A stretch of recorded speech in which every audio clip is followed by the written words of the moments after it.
Welcome to the Mick, a Mook, and a Mike. Hosted by four-time Emmy-nominated producer Frank Pace and retired New York City firefighter, 9/11 first responder, and Vietnam vet, Billy O'Connor. Today's guest, retired MLB umpire Joe West.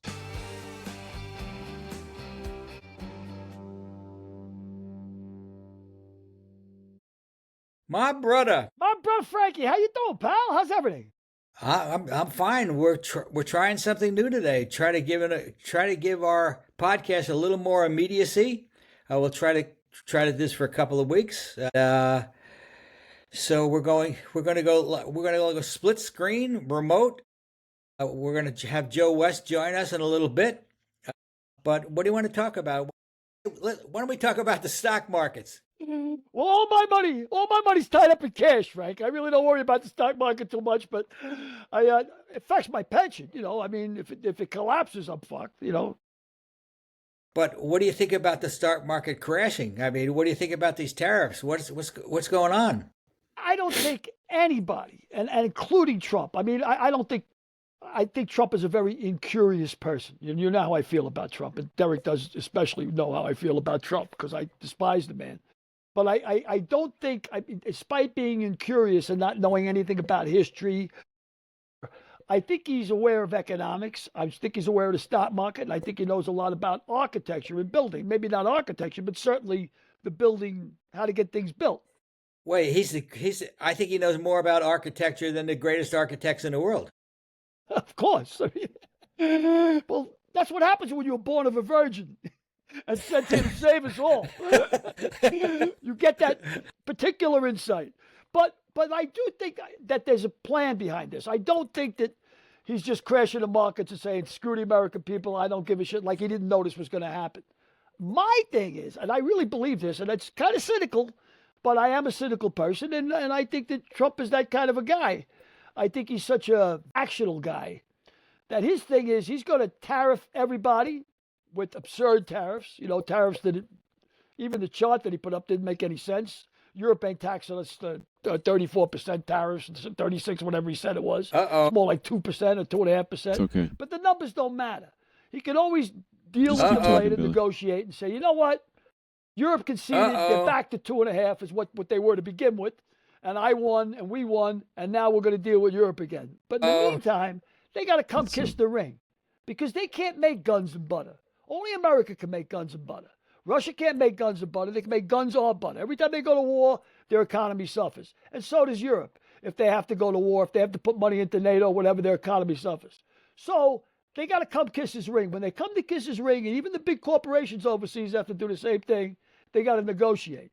And when they negotiate, he's guaranteed. It'll be like, you know, I have this crypto coin. You buy $10.5 million worth of this, buy $50 million worth of this, and we'll make sure that the tariffs get lowered. And he can do that all over the world.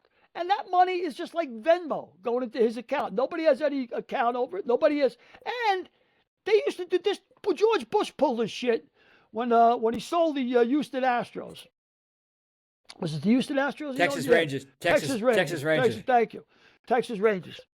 When he sold the Texas Rangers, he was taking a bribe from a big money man, but you can't call it a bribe. If somebody's willing to pay, say the team is worth $100 million, and you're willing to pay $300 million, nobody can criticize you for taking $200 million because it's not a bribe, it's what that guy was willing to pay.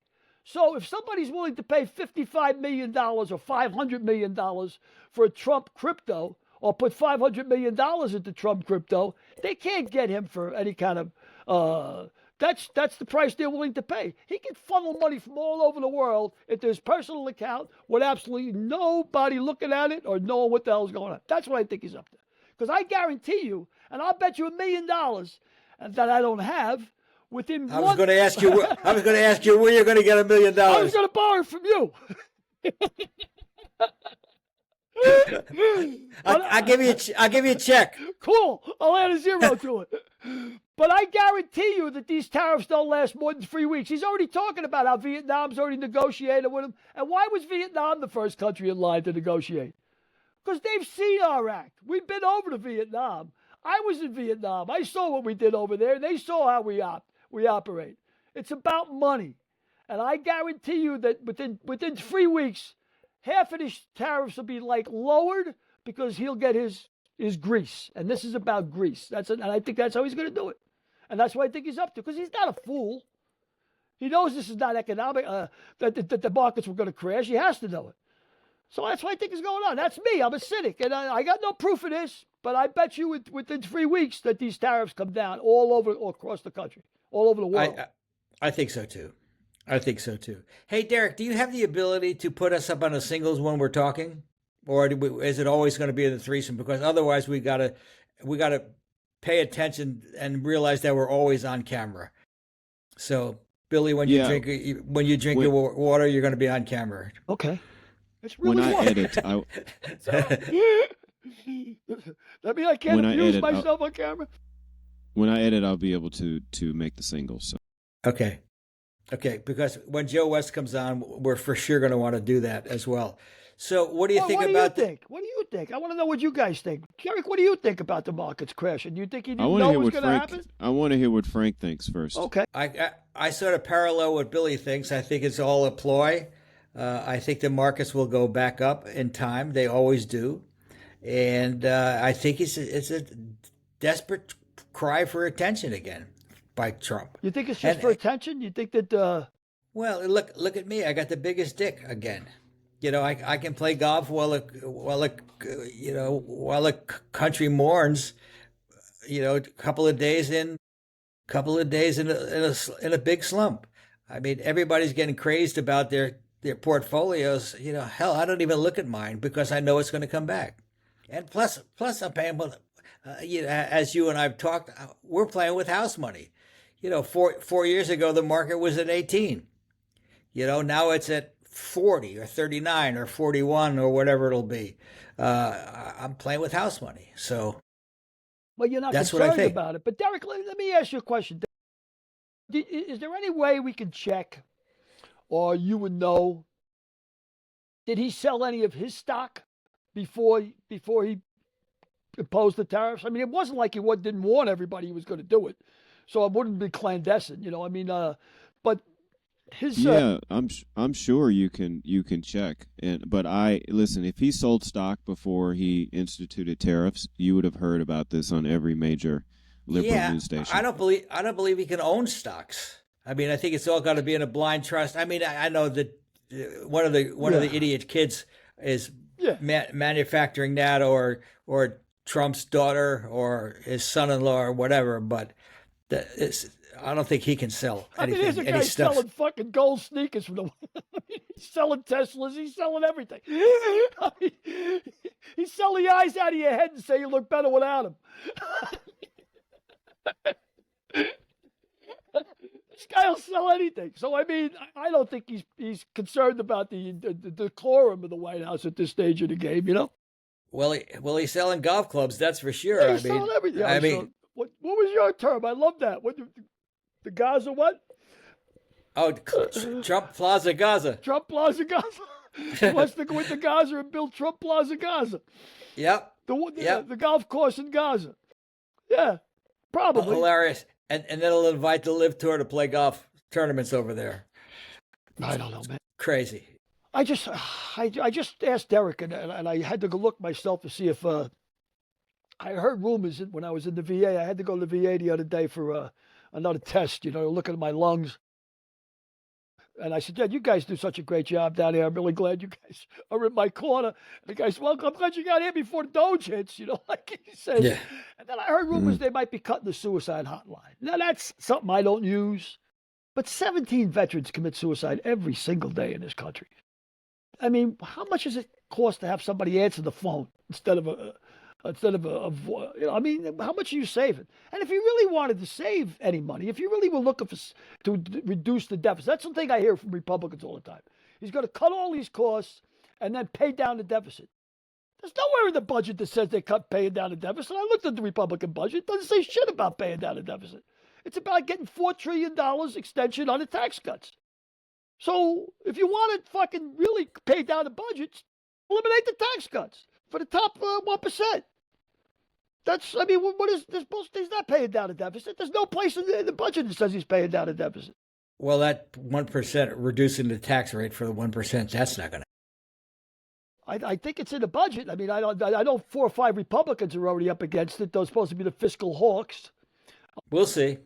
Yeah. What do you think? What do you think, Derek? Well, I want to. So, Billy, your bullet points are essentially that he's instituted tariffs because number one, he's an egomaniac, and number two, he wants to make basically extort countries in the process. No, number one, extort countries. Number two, he's an egomaniac. Okay. It's about the money. He's a transactional animal. I believe he's a transaction. And you believe like 100%, not 100%, but you believe that the major motivation for that is the money in his pocket. Yes, that's what I think. That's what I think. I'm a cynic, maybe. And to Frank's point about the biggest dick on the block, I just saw a psychologist talking about Trump's father, Fred Trump. And he said, I'm not getting into the political aspect of this. I'm a psychologist. I don't want to talk about political science or the political aspect. I have no horse in this race. But from a psychologist's point of view, his father was an absolute maniac. He says the way he abused those kids is you can see it every time he opens his mouth. He's trying to prove how big he is, how better he is, how good he is, the grandiosity of the man. And his brother committed suicide by drinking. He says because they were abused as children, abused psychologically, and they were treated like shit. And he said, and you can see it every time. Now, I'm not a psychologist. I don't know, but maybe it is. I mean, it's way up on my pay grade, but that's to address Frank's thing about him wanting to be the biggest dick on the block. He's always trying to show he's the biggest dick on the block. Yeah. I mean, I don't know. Yeah. But I think it's about money. I wouldn't refute that. I don't, there is absolutely no way he would be able to funnel money into his accounts, particularly being the public figure that he is and the somewhat of a fraud that he has been in his life. There's so much oversight. There's so many people looking into. But nobody can tell you what crypto is worth. Nobody can tell you what that coin is worth. If somebody's willing to pay $500 million for his crypto, then that's what they're willing to pay for it. That's not fraud. Well, the thing about crypto is crypto has a ledger, and that's one of the things about crypto is the ledger, and the ledger is sort of like public information, and it never goes away. So the idea that he could receive a payment for his crypto and not know about it, or nobody know about it. Not him not know about it, but people not know about it. I don't think that's possible. Yeah, but he's not getting the money directly. You got to be crazy to think he's getting the money directly. It's like his hotels. Okay, he's got a 635 room hotel that goes for $2,000 a night. That's sold out per year. That money doesn't go to the quote unquote president, but it goes to Trump International. And don't you think that's a way to wash money? I'm not disagreeing with that. I'm just saying that the crypto part is almost impossible for there to be someone to purchase his crypto or his coin or some coin that he's affiliated with without them knowing, because that's how crypto works. But knowing it and being able to do something about it punitively is totally different. Just because you know about it, it doesn't mean it's against the law. I was telling Frank about a story, and there's an Italian guy I know. He used to work in the construction union, right? And he was a shop steward. And the deal was they used to shake down guys that wanted to go to work. You know what I mean? Like if you were shaping up and you wanted to go to work, you say, hey, Dominic, it's been like 2 months I've been out of work. You think you can get me on a job? And he'd say, yeah, no problem. First, you got to borrow $10,000. He says, I don't need $10,000. He goes, borrow it anyway. He says, I'm going to give it to you for 2 points. You only got to pay me $200 a week. So borrow the $10,000, you go to work. So the guy borrowed the $10,000. He'd be kicking the shop steward back $200 a week, and he'd go to work. But here's the deal. If he gets busted for this, the shop steward, it's not extortion. It's loan sharking. Yeah. Loan sharking is a smack on the wrist. Extortion is long time jail time. Loan sharking don't mean shit. You got to get busted 3 times before you go to jail for loan sharking. So yeah, I get what. Yeah, go ahead. So that's what I'm saying. That you get where I'm coming from. The point is made. Yeah. So they know about it. Can they do anything about it? I don't. That's the thing. Whether or not they can do, I don't think him being the president, like we can't look at his position of office as like just some, it's been thrown in the trash bin because he's the president. He's still the president, and they're not going to let the president just do whatever. Who is what I mean? he? They're the public, Congress, the Senate. Congress is good. All of this already stuff. Proved they'll let him do whatever he wants. I'm sorry, I'm not. No, it hasn't. He hasn't really. Listen, the majority of the things that they talked about in the public that they claimed that he's done, there's not been really any evidence. Like for instance, the Russian asset thing. Like there's no evidence to support that particular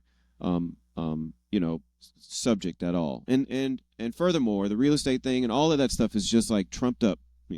No pun intended. Trumped up charges. Anyway, I don't think that. I don't think it is what you're saying it is. I think that there is a restructuring of our financial system, and I think there's a global restructuring that's happening, and we're trying to figure out how to compete on a global market in the new global market where China has a larger economy than the United States. I don't think China has a larger economy than the United States. Are you sure? It will. It doesn't now, though. I don't know if it does. I don't think it's close, to tell you the truth. Yeah, I'll look that up. I don't think China's economy is as big as California's. Let's check out the. I don't think it's close, Derek. But on another case, you're talking about. He goes, can you imagine another president saying that Ukraine invaded Russia, and nobody said shit? Ukraine invaded Russia, and not one congressman said that's an out-and-out lie. Nobody said it. Not one Republican congressman said it. Yeah, not one Republican congressman said it. It's like saying, we bombed the Japanese to start the war, and nobody says shit. I mean, it's like everything that comes out of his mouth is a fucking lie. So I'd like to know if China's economy is as big as ours. I bet it's not even half as big. I'm not sure. Our economy is 30 trillion. China's is 19 trillion, but they are expected to overtake us at some point pretty soon. 2/3. Yeah. So, and so the point is that they have structured things all around the world in order to take over as the largest economy, and we're trying to silo ourselves as a country to be able to essentially control the America's market. And so, as much as you think that this is sort of like a willy-nilly action from Trump, and furthermore, that it comes from his brain only. I just think it's not true. I don't think it comes from his brain only. I think it comes from a lot of it has to do with Peter Thiel. I think he's the brains behind a lot of this operation that's going on. And as far as the South American market, let's say take back the Panama Canal. The Panama Canal at this stage of the game is antiquated because China just built one down there twice as large so they could accommodate those huge boats that they have. They got these huge tankers coming in now. They can't even get through the Panama Canal. And then you talk about bringing back manufacturing jobs to America. Bring back what? They're going to be all done by robots. What fucking jobs are you bringing back? Manufacturing jobs? There's going to be no manufacturing. Firemen. Yeah. That would be a bad thing if they could send a couple of robots in to put out 3 rooms of fire. Cops and firemen. Put out 3 rooms of fire. I'd be all behind that. Go in there, get that knob on those last 3 rooms, son. I'll come in and overhaul when you get done. But yeah, I mean, I don't know what they're going to bring back. Manufacturing is what's going to happen when they start putting this artificial intelligence and self-driving vehicles behind trucks. How many people are going to be out of work? That's got to be the end game, right? Corporations got to want trucks without drivers. Yeah, it's a bizarre future. Ultimately, I think what they're all planning to do is they're going to eliminate the middle class. There's only going to be rich people and there are going to be poor people. And yeah, because somebody's got to do the work that Americans don't want to do. Yeah. Pick the fruit, pick the vegetables. But Americans are going to be the poor people. Yeah. Americans and Billy. Billy's going to be long gone.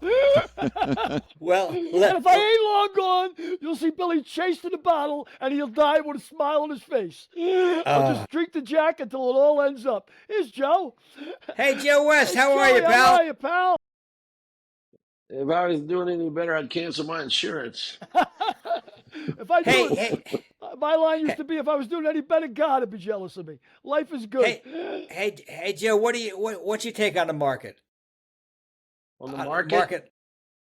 Well, you know what? It's going to crash because they're all scared, and most of these people selling off are selling off because they're scared of what's happening. But I think that the crazy thing is he's going way too fast for what he's trying to get accomplished.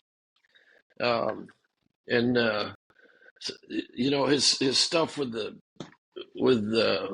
this Doge committee, they can't answer him fast enough. You know, he's doing this. He does this one day, he does this the next day, and the market's crashed before. It'll come back. This country is so resilient. It's almost like baseball. In fact, it mirrors baseball by a lot because it survives. It actually thrives in spite of the incompetence that runs it. And that's not picking on one party or the other. I mean, the reason we have inflation is because of Congress. The reason we have high taxes is because of Congress. The reason the Social Security is about to go broke is because they stole from it. I saw something today where it said somebody's grandmother has been collecting Social Security for 12 years since she's died, and she's in the Senate. So I mean, let's put all these pieces together, you know. And one of my pet peeves is the Social Security, because they started taking away from Social Security back when Lyndon Johnson was president, and they said they borrowed it. Well, if you borrowed it, how do you pay it back?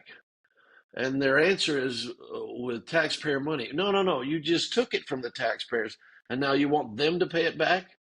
Because I mean, that's what Congress does, and they have no responsibility. You can't sue them, and when they make drastic mistakes like that, nobody's liable.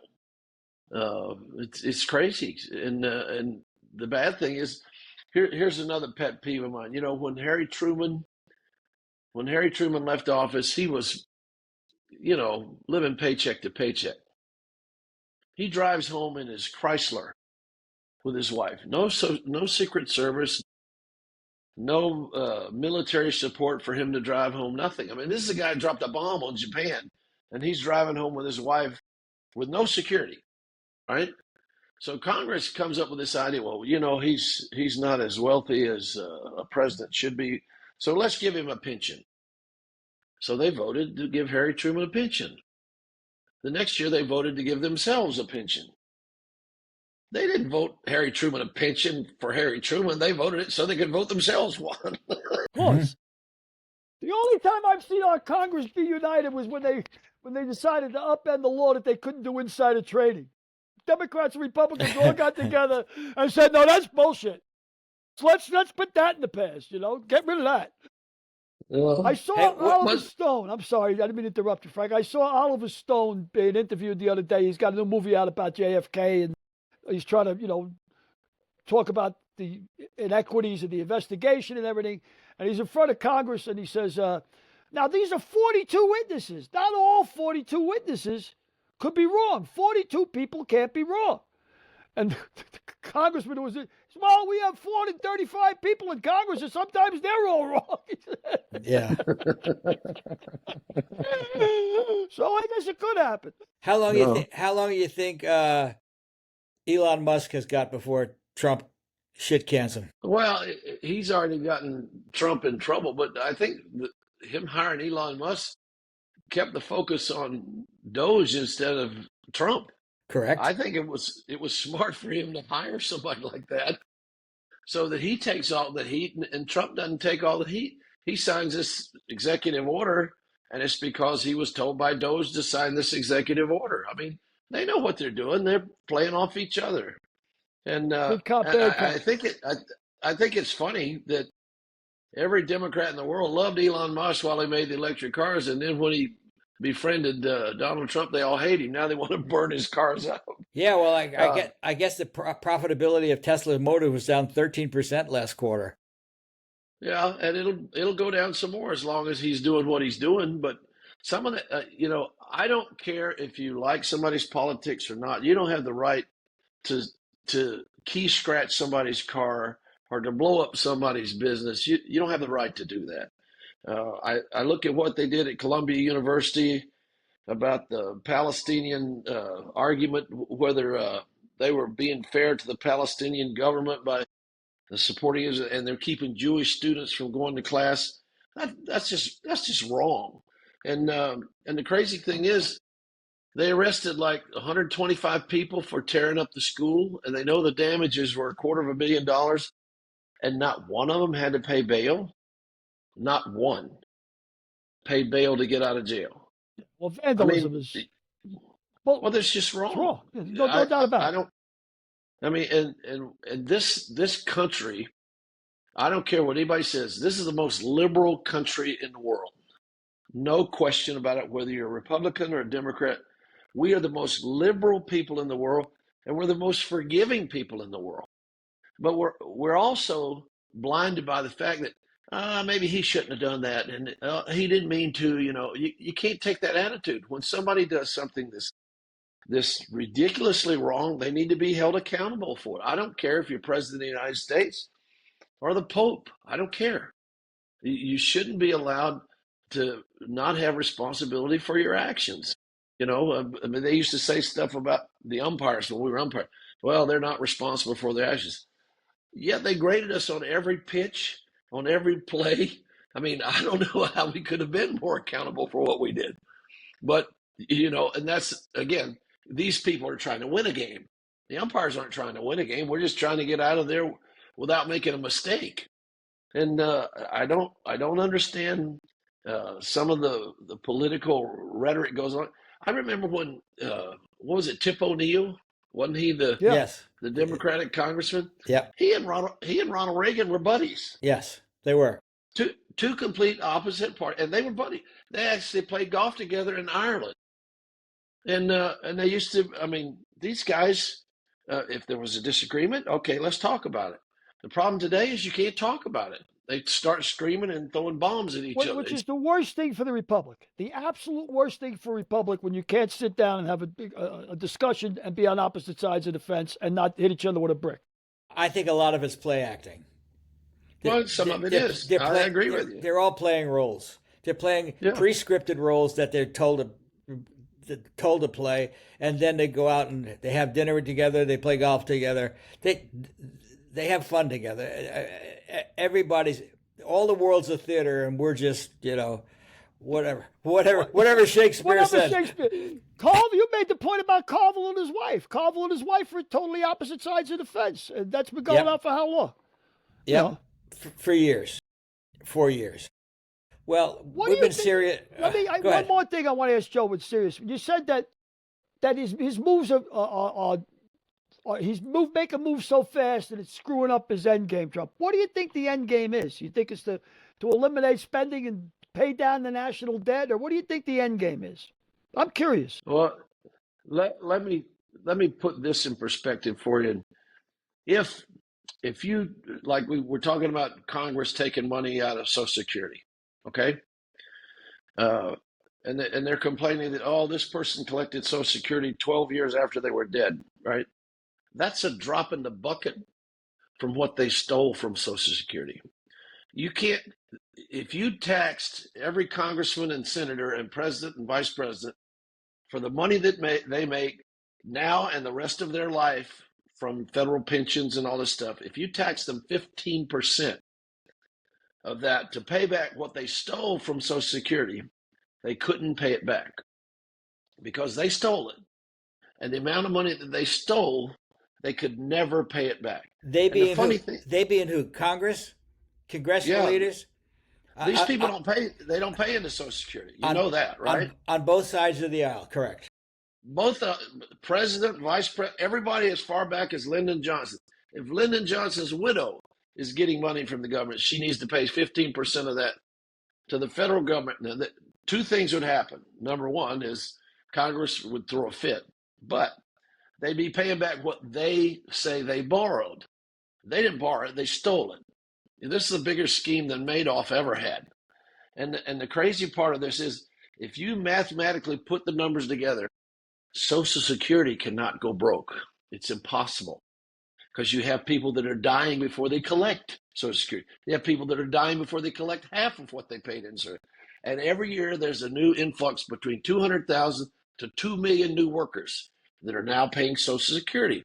And every year you lose 200,000 people that are coming off the Social Security rolls. It's impossible for Social Security to go broke unless you steal from it.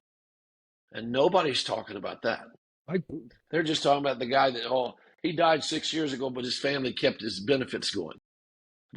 And then they call them benefits.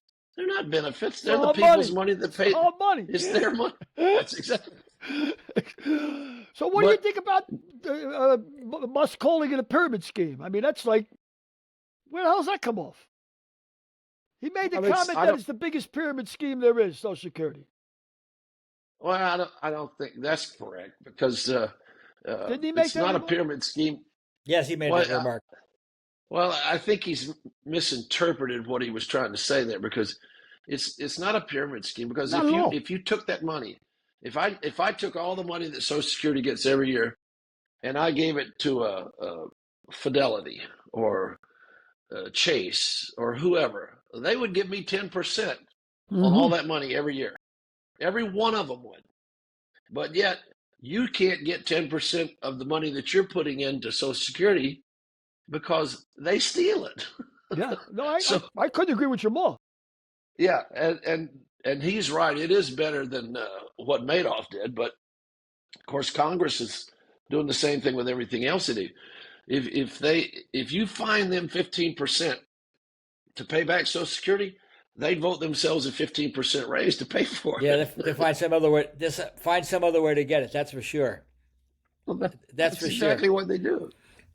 But Okay. but the second thing that would happen if you fine them that 15% for taking Social Security, they'd quit taking it, and that's how you end it. You can't take any more money from Social Security. I'm sorry, it's not in the general fund anymore. Well, they would panic because they don't know where they're going to get the money from now. Social Security is a steady stream. It's paid every month, and it's bad that Congress has allowed the general fund to use Social Security funds to pay for stuff.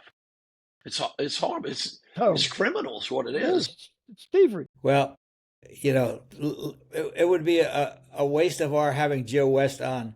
As much as we like to talk to, as much as we like to talk to him about the stock market and Trump, if we didn't ask him about the other big topic in the news last week was the torpedo bats. What do you think of that, Joe? Well, they haven't broken any rules yet because the bats have to be the maximum width of the bat is 2.61 inches in diameter. They haven't broken any rules yet. What I think they've done is they realized these young ball players can't hit the fastball. So they've moved the weight of the bat from the old sweet spot, which is where the ball player used to have his autograph on the bat. You know exactly what I'm talking about there. They moved it back toward the inside trademark so they can get decent wood on the fastball that's inside that these 100-mile-an-hour pitchers are throwing the ball by them. It doesn't create any more bat speed. In fact, it slows it down. But now they can hit a ball without the bat exploding in their hand from it being on the inside because they're moving the weight of the bat back down the barrel instead of to the end. So will that mean more opposite field hits? Well, it depends on how good the hitters are. You know as well as I do. And Rod Carew, your buddy, will tell you this. When you hit a fastball, you got to hit it out in front of the plate if it's on the inside part of your strike zone. You can't wait till it gets to the plate. And that's why they've moved the cylinder of these bats back toward the handle. I mean, the bulk of the bat back toward the handle. Now, they're going to adjust. The pitchers are going to adjust, and sooner or later they're going to figure, well, maybe I need to throw that fastball in the outside corner where he can't put the big part of the bat on it. And then the bat will shatter, just like the old maple bats. Remember when they came out with the maple bat and everybody was hitting these bombs? And when they didn't hit it on the sweet spot, the bat just shattered. The same thing's going to happen with these. But there's nothing new with the torpedo bats. Back in the 1920s and teens in the 20s, Heine Groh was using a bottle bat. You know, Yep. did you ever Yep. have you ever seen a picture of Heine Groh's bottle bat? I mean, Well, that's how about Ty Cobb's? Ty yeah, Cobb's bat, it was just as big in his hands as it was at the other end. yeah, yeah. And I mean, you know, isn't that why guys were corking the bats? Because they wanted to get the head, make the head lighter. And how about the concave bats? Yeah, they corked the bats to get more bat speed, number one. And then they didn't believe that the cork would disintegrate when it got hit. One of the funniest things that ever happened was Greg Nettles he didn't put cork in his bat. He put those little super balls in his bat. Right. Those little rubber super balls in. So he's playing one day, and the glue came out of the end of the bat that was holding the super balls in it. And it looked like he was spraying super balls all over the infield. What didn't Sosa? I mean, a lot of guys were using cork bats. Wasn't Sammy? Didn't the end fly off of the bat? Yep. Sosa got caught with a bat, and Sandy Alderson sent a group of people from the commissioner's office to Wrigley Field to check Sosa's bats, and they came out of there with 60 cork bats. No one knows that story. No one, because they hid it, because they were in the middle of the home run chase, and they didn't want any bad publicity going to baseball, because 2 years prior to that, they'd shut down baseball completely. And of course, that was, a lot of people don't realize it, but that was the owner's fault. It wasn't the players' fault. They just shut it down. And they didn't want any more negative publicity. So they took 60 some bats out of his locker. 60 corked bats. And they said, well, he only had one. Yeah, don't ever believe that. You know. Wow. Inside information. Rod told me he had a teammate that if they floated his bats in water, they would have floated. They had so much cork.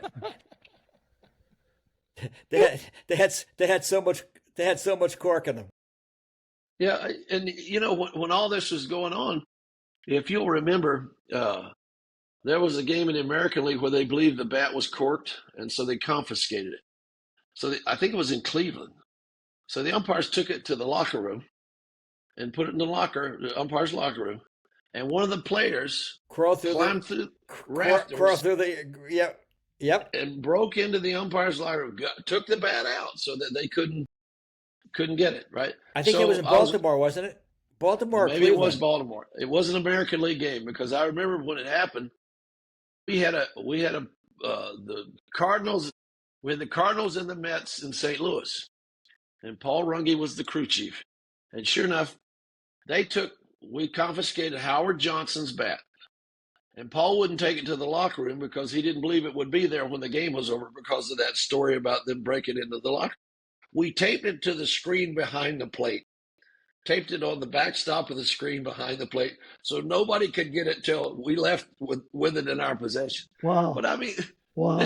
This is baseball has been trying to get an edge ever since the inception of time. I mean, I think they have stock car racing driving blood in them somewhere, because those stock car drivers felt like if you ain't cheating, you ain't trying.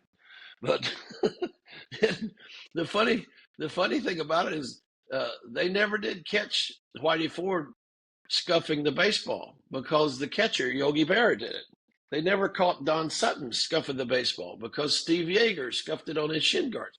They didn't, you know. But they cared less about that stuff then, because, you know, now the ball hits the ground and you guys throw it out.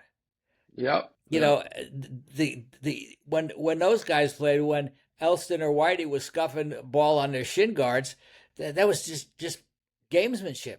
They could get away with it, and they did it.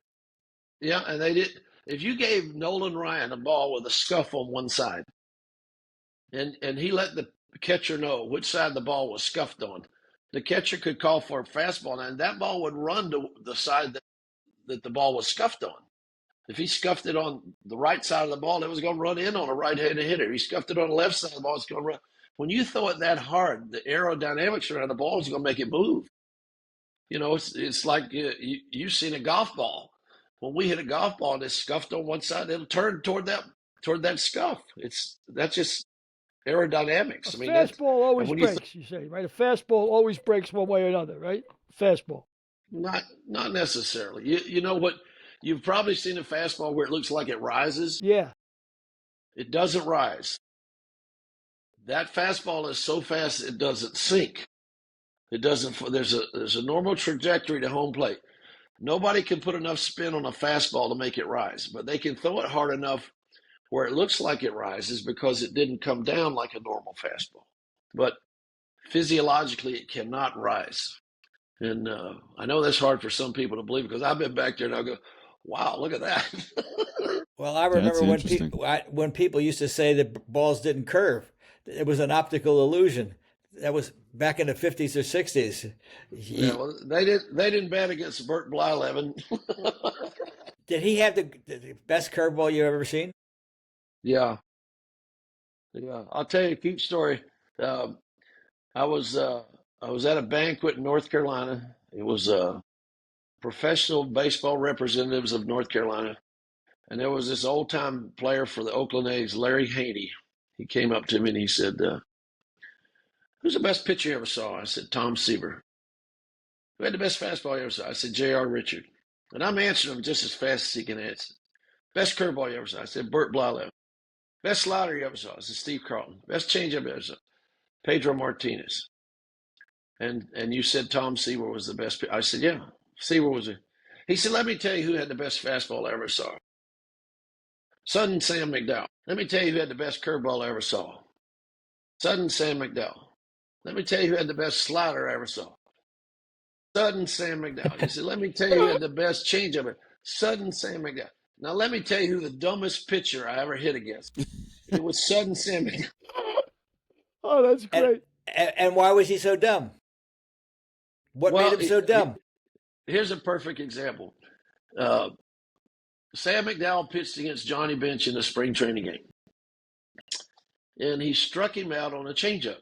So that same year, they're playing the All-Star game. I think it was in San Francisco. They're playing the All-Star game somewhere, and Sam's going to pitch against Johnny Bench. So he throws a couple fastball, Bench fouls him off, and then he throws the changeup, the pitch he struck him out on in spring training.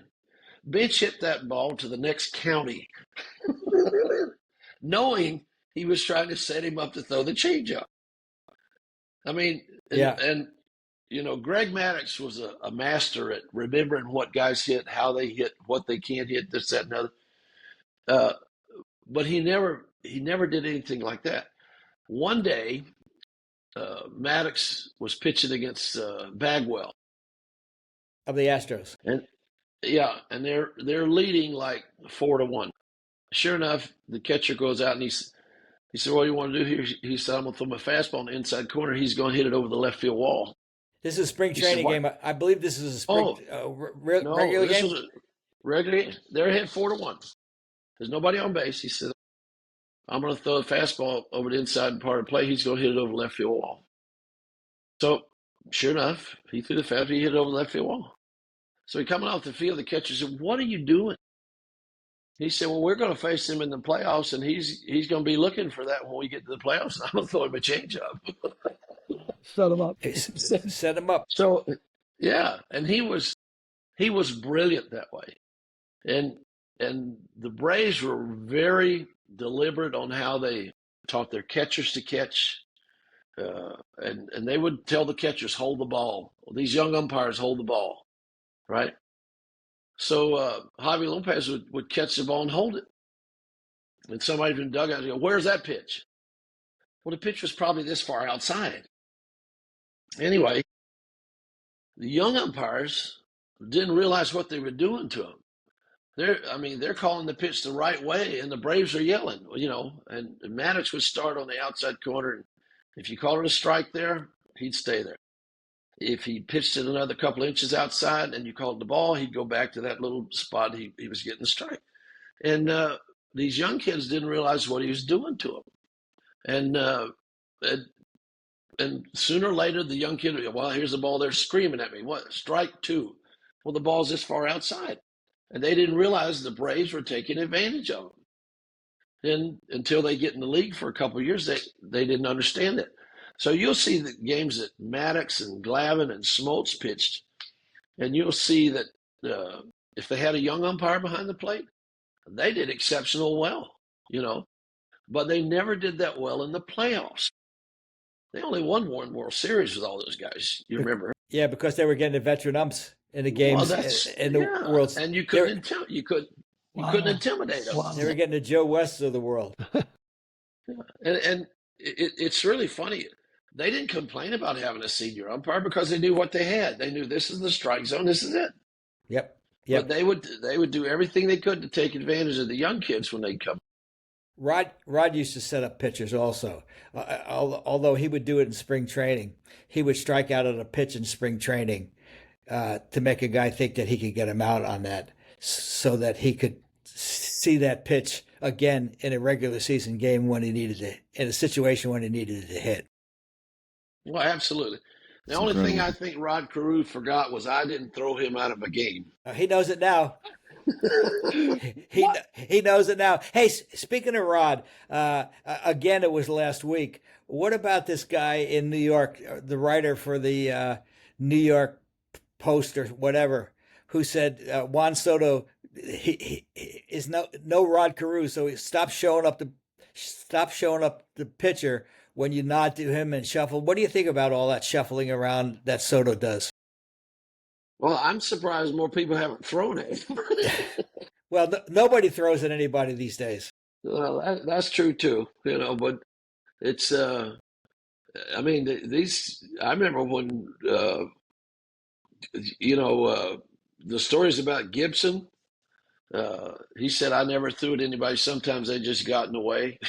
But he threw at guys. And even some of these journeyman pitchers, one of the funniest things I ever heard Rick Russell say was, those elbow pads they wear now when they're hitting? I said, yeah. He said, you know what we call those? And I said, no. He said, targets. I got a question for you, Joe. What made Seaver the best pitcher you ever saw? Well, I mean, not Gibson. What was it about Seaver that made you feel he was the best pitcher? Well, see, I didn't have Gibson, so I couldn't compare the two. But Seaver to me was Greg Maddux with about 10 more miles an hour.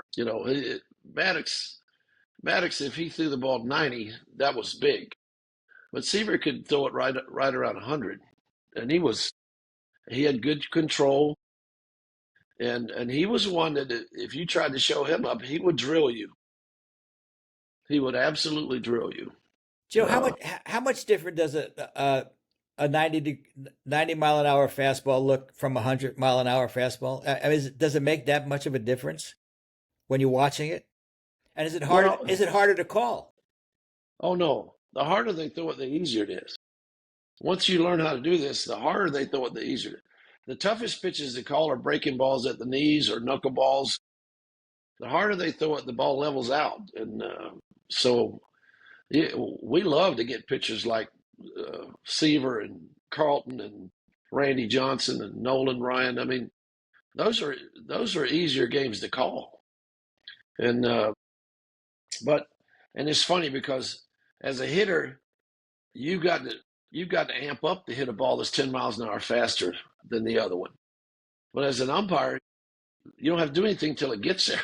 So it's much easier for us to call a fastball than it is a breaking ball that's in the high part of the strike zone or the low part of the strike zone. So that's a misconception for umpires. I mean, the harder they throw it, the easier it is for us. I got a Joe, did you ever get nervous? Did I ever get nervous? Especially when the court papers came from the divorce lawyer. Yes. Is it always constant, Joe? Is it always like ball, strike, ball, strike? Is there ever a moment of hesitation in your head when it happens? I mean, has it ever happened that you say, like? I don't think so. I don't recall that happening. I can remember working even at your start. Even at your start. Even when you got started? Well, I was lucky. When I started, I was an old football player, and I wasn't afraid of anything. It's just your makeup when, I played football in front of the whole school, and I had to be good. And if one of the players didn't remember the plays, I had to remember the plays. So And it was. and you were good, by the way, Joe. I think you held quarterback record for a lot of years at Elon College, right? Yeah, I had 2 records that lasted about 40 years. Yeah. As a quarterback. Yeah. Wow. But getting into baseball, the hardest thing you have to teach young umpires is to let the whole play happen or the whole pitch happen. Don't call it too fast. Let the whole thing happen, and you tell them, you're the judge, and this is the case. Until you hear all the evidence, it's nothing, And it's hard because as a young umpire, the guys want to call it right now. I mean, I've seen guys try to call pitches and they hit it, and I've seen older umpires start to call a pitch and the guy hit it, and that's because they're trying so hard to be so correct or so specific that instead of letting everything come to them and relax, that's what sets them off. And you'll see umpires make mistakes when they call a play too fast. And I tell people all the time, there's only 3 ways you can miss a play or a pitch, and that's lack of concentration. That's paying attention to what you're doing. Lack of timing, and that means not letting the whole thing get over with. And what was the third one? I don't know, but it's fascinating. Yeah. Oh, lack of positioning. You have to get yourself in position, And I would guarantee you that of all the plays that go to replay, the ones that are missed and overturned, usually the player got in the way of the umpire, so he was out of position. And maybe 2 or 3% was he called him too fast.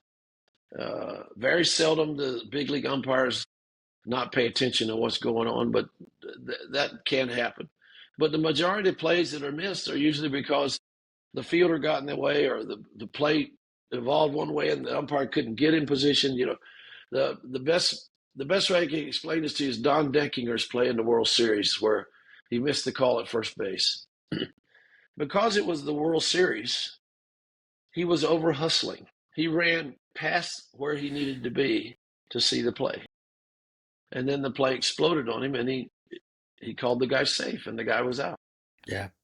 Well, I'll tell you one guy who was called safe that was changed the course of Dodger history was the manager, Dave Roberts, at second base in this World Series against the Yankees when. No, it was a playoff. It was a playoff game. Yep. The Red Sox went on to win that playoff game and come back, beat the Red Sox were down 3-0, and they came back and beat the Yankees. And one guy that got that right was Joe West, and nobody ever gives him credit for the umpire at second base that called Dave Roberts safe, because that was a bang bang play. Yeah, he said I made him famous. Yeah, you made him the manager. You made him the manager of the Dodgers. Yeah, he should send you some money. If you had called him out, baseball history would have changed. That's true. And, crazy. That's wild. And there was no replay. So if you had called him out, he would have stayed out. Yeah, you got that call. You got that call right. That's wild. Then 2 days later, Alex Rodriguez slapped the pitcher's glove. Remember? Right. When he slapped the Royals glove. Right. I fixed that one too. They don't give me credit for that either. Hey, what about the Dodgers? They're off to a hot start. I kind of think they're a little bit overrated, and I don't think they're ruining the course of baseball.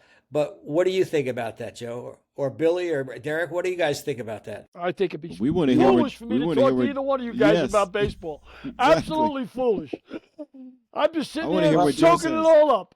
For me to talk to you guys about baseball would be really just, who the hell am I to talk to you guys about baseball? Well, here's what you have to remember. Since the inception of time, the owners have always said there's not enough pitching. And as long as the Dodger pitching holds up, they'll be fine. But you have to have quality starters. You have to get them to the 5th or 6th inning today so that the middle relievers can take over and then the closers can finish it out. But so far, the Dodgers pitching has held up. And they're not, they were playing the Braves the other day, and the Braves had them beat and couldn't close the deal. And the Dodgers came back when I think Ohtani hit a home run. You have to have quality pitching all 9 innings. You can't let up anywhere to give them anything. Who's the Dodgers' ace pitcher? There's not a pitcher on the Dodgers who is an ace without a question. Well, that's a good thing. Okay, so I have a question about. That's a good thing. If I you like got that. 4 or 5 pitchers that are quality starters, then you don't have to worry about, oh, this guy's my ace, he's going to win tomorrow. Yeah, you don't have to think like that. But the Dodgers are winning based on really good hitting. It's early in the year. Balls aren't breaking as much. Hitters got an advantage, and they're throwing five pitches a day. Those guys have all got to be on, and they have been on. But Glass now got beat up on Sunday. Yamamoto is probably the closest thing. Snell, I don't get at all. Now he's on the IL. He's a 5-inning pitcher. He's never performed under pressure. Roki Sasaki goes 4 innings and he gets pulled. I don't. There's a question mark on Ohtani as a pitcher. Kershaw's a question mark. I mean, I think the closest thing they got to an ace right now is Dustin May, and he threw 6 innings one day. I can't think you're going to win going with a 6 or 7 man rotation and trying to pitch once a week. I mean, that's just me. Okay. All right, let me give you a team, and you're very familiar with a lot of players that played on this team. Rick Russell said the Cincinnati Reds were the best baseball team he's ever seen. And Rick Rhoden said the same thing.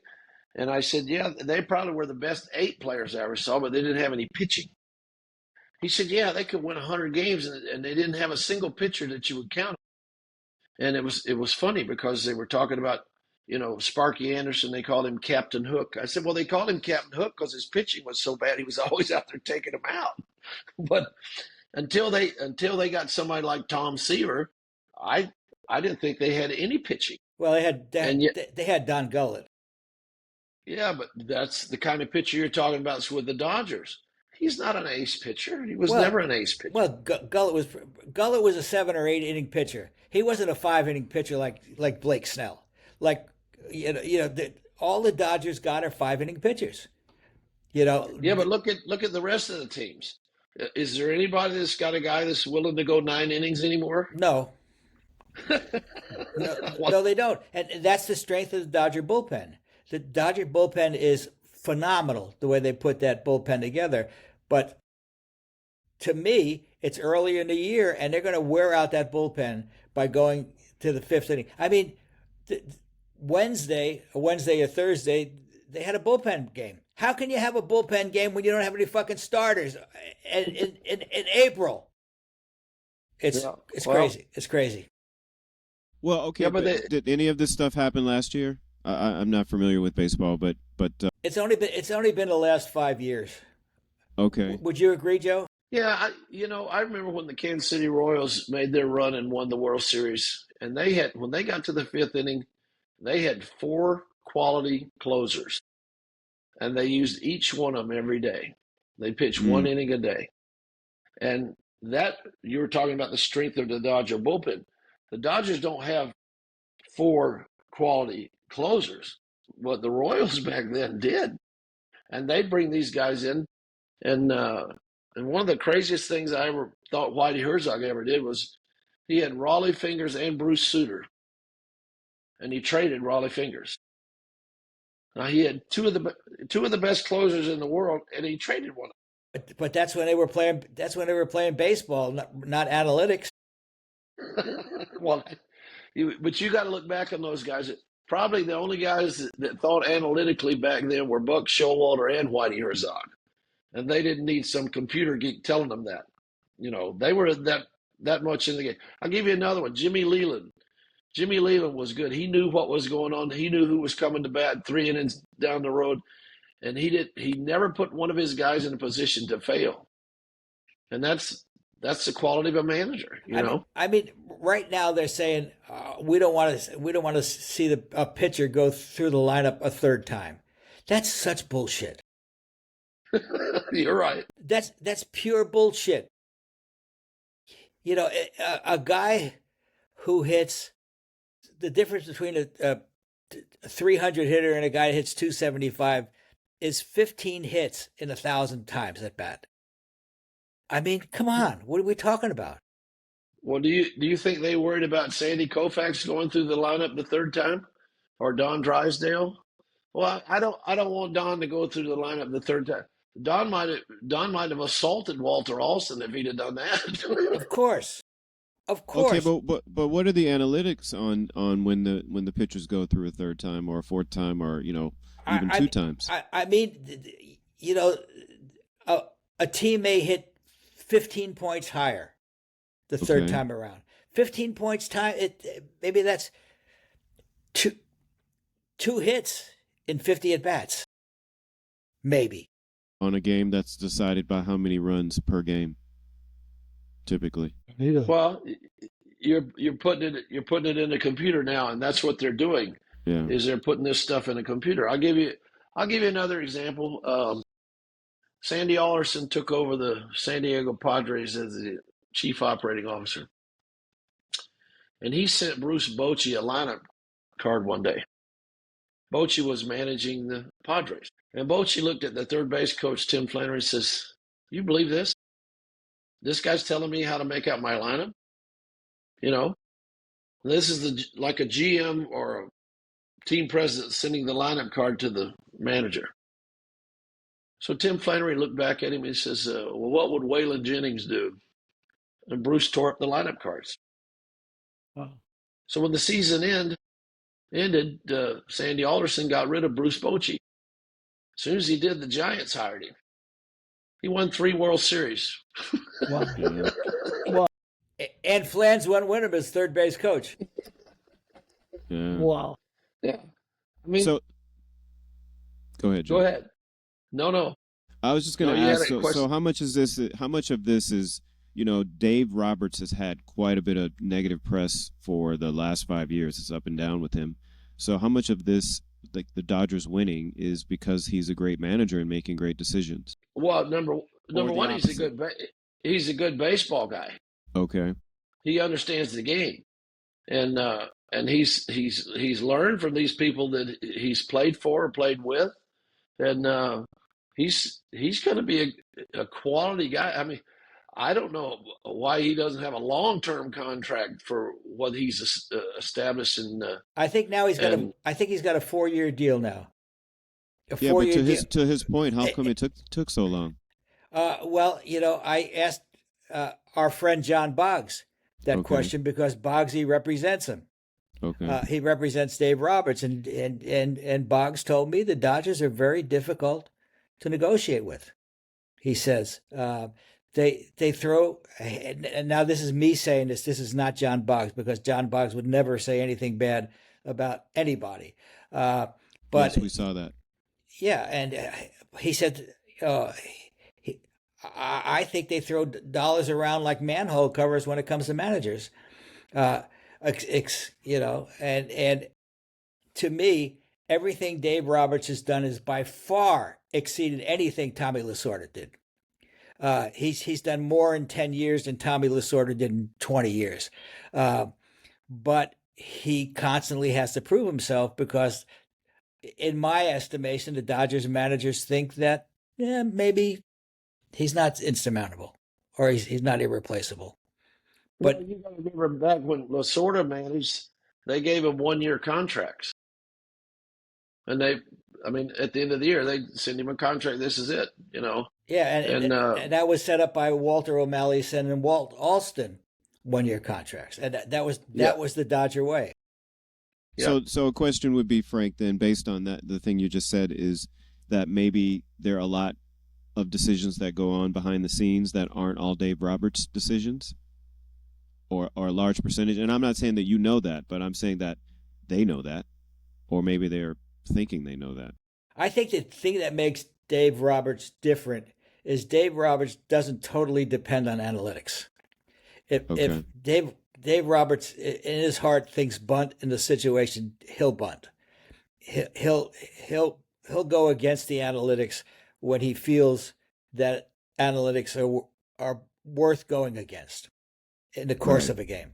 Yeah, I'm just he'll go with his gut over the analytics. Yeah, I agree with you. I just wonder if he's had such a hard time with negotiations. I wonder if they feel like that's actually not a valuable thing. Well, I think winning the second World Series took care of that. Right. That's why I got it. Okay. Yeah, Derek, you got to realize he's got an agent that's negotiating that contract. So you want to argue about not getting a contract, you blame the agent. Yeah. Well, I think doesn't somebody else have John Boggs as an agent? Yeah, me. What? Oh, wow! Who knew? That's interesting. Yeah, Boggs. So let's get a prediction, just an early prediction, and then we'll come back to this, Joe. Who wins the World Series? So we'll come back. We'll come back. Maybe midway through and get another prediction. But I'd like to hear what you think. I'm gonna tell you right now, Joe West is no fool, so he's not gonna predict that. But go ahead. Early show. Okay. So give me the top 4 teams that you think are possible prospects. Is that hard? You can't do that because you take a look at the way teams start and the way during the season will evolve. There'll be a team that'll get on a 10 or 12 game winning streak and mess everything up. I don't think there's many teams in baseball that have as much talent as the San Diego Padres, yet they haven't shown that they can close the deal. I remember when the Phillies couldn't win a World Series, couldn't get to the World Series, and they got this new player named Pete Rose, and Pete taught them how to win. They already had the talent to win. They just didn't know how to put it together. Right. I'm standing at third base one day, and Mike Schmidt swung at a ball in the dirt. And the ball bounced. He got away from the catcher about 15, 20 feet away. Mike's just sauntering back to the dugout because he struck out. Well, the ball's in play. So Pete's standing on the top step of the dugout screaming at him to run. He's calling him all kinds of names. What are you, nuts? Run, because he might throw it away. Nobody yelled at Mike Schmidt in Philadelphia. Nobody. But Pete Rose did. And it changed a lot of the way they looked at things. Because he played for the Big Red Machine. He knew how to win. And here's a guy that didn't have half the talent of Mike Schmidt. But he's telling you got to show everybody we're trying to win this thing together. Got it. And sometimes you'll run into that with some player will make something happen. I mean, everybody there in your studio knows who Rick Mundy is, right? Yeah. Oh yeah. If Rick Mundy doesn't steal that flag from the guy trying to set it on fire in Chicago at Wrigley Field, nobody's probably ever heard of him. You bet. Nobody's would have ever heard of him. And yet he ended up hitting a home run in 1981 to put the Dodgers in the World Series. So little things like this can happen. And for somebody to say, well, I've got this magic ball that I can tell you who's going to be in the World Series, don't believe that ever. It's not going to happen. And things with the interleague trading being what it is, the teams will look so different come August. Some of these teams will look so different come August than they look in April. It'll be hard to believe. So you guys are saying the Dodgers won't win? Okay, perfect. Well, no, we didn't say that. I tell you, we didn't say that. They have just as good a chance as everybody. They've got a 1 in 30 chance. Oh, okay. The way the bookies see it, I had to Google this while you guys were talking because I know they have an early lineup on it. They got the Dodgers overwhelming favorites to win it. This is what the bookies think, and that doesn't mean that. Oh, really? And they got the Yankees second, Atlanta third, Philly fourth, and then the Mets fifth, Houston sixth. That's the way they got it. Atlanta, who got out to a 1-9 start. Imagine, yeah. But you can get that line. I mean, you can bet that line. So, I mean. So you're going to bet it, Billy? No. You're going to put 100 on? Do they take checks? I couldn't bet on a one-horse race. I'd lose a one-horse race. You know what I mean? That's my life. So what do you, if you put 100 down and the Dodgers win, what do you win? I have to look at it now. It's probably, I think it's 3-1, which is an overwhelming favorite because you're playing against the whole field, you know. So it'd be like 280 to win 100. If you put 100 down, you'd get 280 back if they win the World Series. But don't forget, you're playing against the whole field. Right. Well, you know, like Joe says, anything can happen. So that's the early favorites. That's what the bookies got. But they got lines up on it. I mean, they got lines on everything. They got lines on a coin toss. You know, they got a line on everything. Yeah. Hey, I don't feel bad. Billy, yesterday they had a line on as to whether you'd be on this recording today. I got to apologize. I got to apologize. I was all full of wires. I was like some kind of magnetic man. I didn't know what I was doing. I was frantic. And all it was the internet all the time. We had the best time busting your balls, boy. Oh, boy. I hope Derek can find about 30 seconds of that, 20, 30 seconds of that busting your balls. I have some stuff, He sent me a couple of pictures already, and I look like my eyes are bulging out. Like I look like somebody who's just been awake for 10 days. I hate electronics. I hate them. I can't figure them out. I don't deal with them. I still think the radio is magic. You know, you turn on the radio and music comes out. I can't figure it out. It is magic. I can't figure it out. I just accept it as magic. I say, fuck it, it's magic. You know? Yeah. I mean, could you think about if we went back to prehistoric times, knowing everything we know now? Could you invent radio? No. Oh. That's funny. Could you build a fire? Maybe. I couldn't invent a doorbell. A doorbell would be beyond me, without a doubt. Without a doubt. But think about that. If you were That's back hilarious. in prehistoric time, knowing everything you know now, what could you make for yourself? How could you make your life better? You couldn't call anybody. We couldn't do this. That's a great question. That's a great question, right? How could you make your life better? How could you make it? How could you make your life better? Oh. Huh, Frank, you're asking a guy a question that if a thought went through his head, it might blow it open, so be careful. Well, which of us four are you referring to? All four. Exactly. Hey, I got a question. I know before we wrap up, I got a question because I asked this question before we started. Have you guys had near death experiences? And how many have you had in your life? You mean close to death or near death experience? I've had one. You've had one, okay. Yeah. Frank, and one. It took place in a racquetball court, and I was getting my ass beat by my boss, and all of a sudden, I floated on top of the racquetball court, and I was watching myself get my ass beat. Whoa. And that was the only surreal experience I ever had. That was non-alcoholic induced. Holy shit! Wow. I said, "What the fuck am I doing looking at myself?" Oh man. Wow, that's crazy. What about you, Joe? We were taking off on a continental flight, and they had gunned the engines, and all of a sudden they aborted the flight. And when they say, "Does your life pass in front of you?" Yep. Yeah, all I could think of was we're about to crash into another airplane and I can't see it coming. But they aborted the flight because something was on the runway. And you know how you sit back in the chair and you're about to take off. Now all of a sudden they slam on the brakes, they pull the flaps up, and you can hear the tires squealing. But we were lucky; it turned out to be nothing. That was one thing where you go, I hope I said goodbye to the right people. Wow. That's incredible.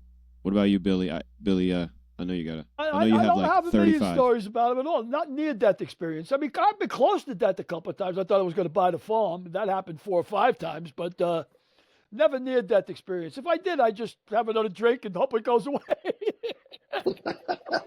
If I'm going to buy the farm, I want to be drunk when it happens. I'm familiar with that place. You know, I know what that place is like. And what about you, Derek? Yeah, I wasn't going to go, but I had when I was, I think 19, I was in Puerto Rico, and my cousin and I, we decided to swim out to a buoy, which was really far out, so far that you look like, when you look back at the beach, people look like ants. That's how far out. And as we were swimming back, I got hit by a boat, and I basically got knocked out and started sinking below. I became conscious underwater and disoriented, and all I could see was black because I was looking at the bottom of the ocean. And then I finally realized where I was, and I woke up, and actually I started to sink because we had already been swimming for a long time, and so I was fatigued, and I basically thought I was going to die because I couldn't make it to the top, and so eventually the same boat that hit me came around, and a guy dove in and rescued me. So wow, yeah, wow. Well, we got to lighten up a little bit at that. So, but I can cut that on out. that high note, no, keep it there. On that note, Billy, you said you got. What's the favorite joke that you told? You haven't told since you were 16 years old. Why'd you tell that joke before we go? I used to tell it in the 7th and 8th grade. You know I swear to God, I used to tell this joke all the time. I haven't told it in a long time. The little Johnny jokes? There's always the one kid in class who's the bad kid, the little Johnny jokes, yeah. Yeah. So the nun says to the Catholic school, 5th grade, 4th grade, whatever. She goes, all right, look, I want you all to tell me a story, but I want a moral at the end of the story. She goes, Johnny, you start us off. Johnny goes, no, sister, no, I don't want to get involved with that. I don't know. She goes, well, how about Mary, I got a story, sister, I got a sister. She goes, Mary, tell us a story. She goes, my mama goes to the grocery store, and one day she came out and she tripped, and the bag fell, and all the eggs broke all over the floor. And the moral of the story is don't put all your eggs in one basket. She goes, that's perfect. So that's exactly what we're looking for. Oh, sister, I got one. Virginia, what's your story? She goes, well, my mother used to go to the grocery store too, and one day she was going, and the milk carton fell out of the bag and spilt all over the place, and the moral is don't cry over spilt milk. She goes, that's perfect. Perfect. And Johnny goes, oh, sister, I got one. She goes, all right, Johnny, what's the story? She goes, well, my daddy was in Vietnam, and he used to drink. And one night he was out on patrol, and he had whiskey in his pocket. And he was scared, sister. He was scared because he heard the Viet Cong were going to come. And he was drinking on the whiskey, and he had his M16. He was ready, but he was scared. And sure enough, they came. And the Viet Cong came, and he took his M16, and he emptied his clip of the M16. And he ran out of bullets, and he took his .45 automatic, and he started shooting the Viet Cong, and they still kept coming. Then he took out his bayonet, and he started ripping their guts, and he was stabbing them. And the nun goes, whoa! Whoa, Johnny, that's a terrible story. And furthermore, I can't see what possible moral it could be to that story. He said, oh, there's a moral, sister. Don't fuck with my old man when he's been drinking. Oh, perfect way to end the podcast. Joe West, thank you so much for being our guest. Derek, thank you, Joey. Billy, see you next week. Thanks, Joe.